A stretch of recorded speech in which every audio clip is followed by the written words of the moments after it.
Hello friends, ମୁଁ ବିକାଶ ପୁଣି ଥରେ ସିରିଜ୍ ଏଜୁକେସନ୍ ସ୍ୱାଗତ କରୁଛି।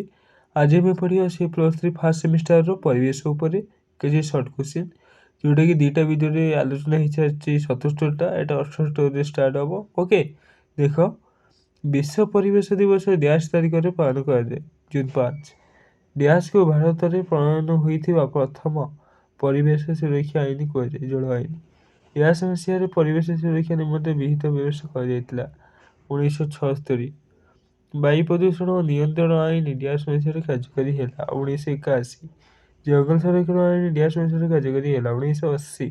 ଜଳ ପ୍ରଦୂଷଣ ନିୟନ୍ତ୍ରଣ ଓ ପ୍ରତିରୋଧ ଆଇନ ଡ୍ୟାସ୍ ମସିହାରେ କାର୍ଯ୍ୟକାରୀ ହେଲା?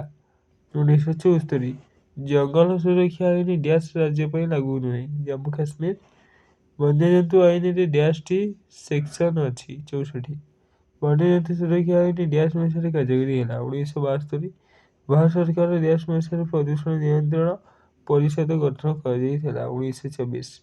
ଭାରତ ପାର୍ଲିଆମେଣ୍ଟ ଡ୍ୟାସ୍ ମସିହାରେ ବନ୍ୟଜୀବ ସୁରକ୍ଷା ଆଇନ ସାରା ଦେଶ ନିମନ୍ତେ ପ୍ରଣୟନ କଲା? 1972। ଡ୍ୟାସ୍ ମସିହାରେ ଗଠନ କରାଯାଇ ବନ୍ୟଜନ୍ତୁ ସଂରକ୍ଷଣ ନିମନ୍ତେ ଉପଯୁକ୍ତ ଧ୍ୟାନ ଦିଆଯାଇଛି? 1952। ବନ୍ୟଜନ୍ତୁ ସୁରକ୍ଷା ଆଇନ ଡ୍ୟାସ୍ ମସିହାରେ କରିଛି? 1972। ଜଳ ଆଇନ ଡ୍ୟାସ୍ ମସିହାରେ ପ୍ରଣୀତ ହୋଇଛି? 1974। ପରିବେଶ ଆଇନ ଡ୍ୟାସ୍ ମସିହାରେ ପ୍ରତିଫଳିତ ହୋଇଛି? 1986। ଡ୍ୟାସ୍ ମସିହାରେ ପରିବେଶକୁ ନେଇ ହୋମ୍ ଠାରେ ପ୍ରଥମେ ଆନ୍ତର୍ଜାତିକ ବିଚାର ବିମର୍ଶ ଅନୁଷ୍ଠିତ ହୋଇଥିଲା? 1972। ଓକେ, ପିଲାମାନେ ଏଇ ଯେଉଁ ସର୍ଟ କୋଶ୍ଚିନ୍ ପଢ଼ୁଛି ଏହାର ମେନ୍ ସବୁ ମସିହା ଉପରେ ମନେ ରଖିବ। ଓକେ, ଦେଖନ୍ତୁ କୋଶ୍ଚିନ୍ ସବୁ କେମିତି ପଡ଼ିବ, ସେ କୋଶ୍ଚିନ୍ରେ ଏମିତି କରିଦେବ, ସେ ମସିହା ଦେଇଥିବ କି ସେ ଏମିତି ପଚାରିବ, ଡ୍ୟାସ୍ ସରକାର 1924 ମସିହାରେ ପ୍ରଦୂଷଣ ନିୟନ୍ତ୍ରଣ ପରିଷଦ ଗଠନ କରାଯାଇଥିଲା? ତମେ ପୁଣି ଆନ୍ସର ଜାଣିନଥିବ, ପୁଣି ଘରେ ଓକେ, ଦେଖନ୍ତୁ ପୁରା କ୍ଲିଅର ପୁରା ପଡ଼ିବ। ଭାରତ ସରକାର 1924 ମସିହାରେ ପ୍ରଦୂଷଣ ନିୟନ୍ତ୍ରଣ ପରିଷଦ ଗଠନ କରି ଯାଇଥିଲା? ଏଇଭଳି ପୁରା କ୍ଲିଅର ପୁରା ପଡ଼ିବ, ପୁରା ଗୋଟି ଗୋଟି କରି ସବୁ ୱାର୍ଡ଼ ମନେ ରଖିବ। ଓକେ, ଜାତିସଂଘ ବିଶ୍ୱ ପ୍ରଦୂଷଣ ଏବଂ ବିଜ୍ଞାନକୁ ନେଇ କମିଶନ ଡ୍ୟାସ୍ ମସିହାରୁ ଗଠନ ହୋଇଛି? 1983। ଡ୍ୟାସ୍ ମସିହାରେ ଜଙ୍ଗଲ ସଂରକ୍ଷଣ ଆଇନ ପ୍ରଣୀତ ହୋଇଛି? 1980। ଡ୍ୟାସ୍ ମସିହାରେ ବାୟୁ ପ୍ରଦୂଷଣ ଓ ନିୟନ୍ତ୍ରଣ ଆଇନ ଯାହା ଡ୍ୟାସ୍ ମସିହାରେ ସଂଶୋଧନ କରାଯାଇଥିଲା? 1981। 1978। ଡ୍ୟାସ୍ ମସିହାରେ ପରିବେଶ ସୁରକ୍ଷା ଆଇନ ପ୍ରଣୀତ ହୋଇଛି? 1986। ଜଳ ପ୍ରଦୂଷଣ ନିରାକରଣ ଆଇନ ଡ୍ୟାସ୍ ସଂସଦର ସମ୍ବିଧାନର ଡ୍ୟାସ୍ ଧାରାରେ ବ୍ୟବସ୍ଥା ପ୍ରଣୀତ ହୋଇଥିଲା? 1924।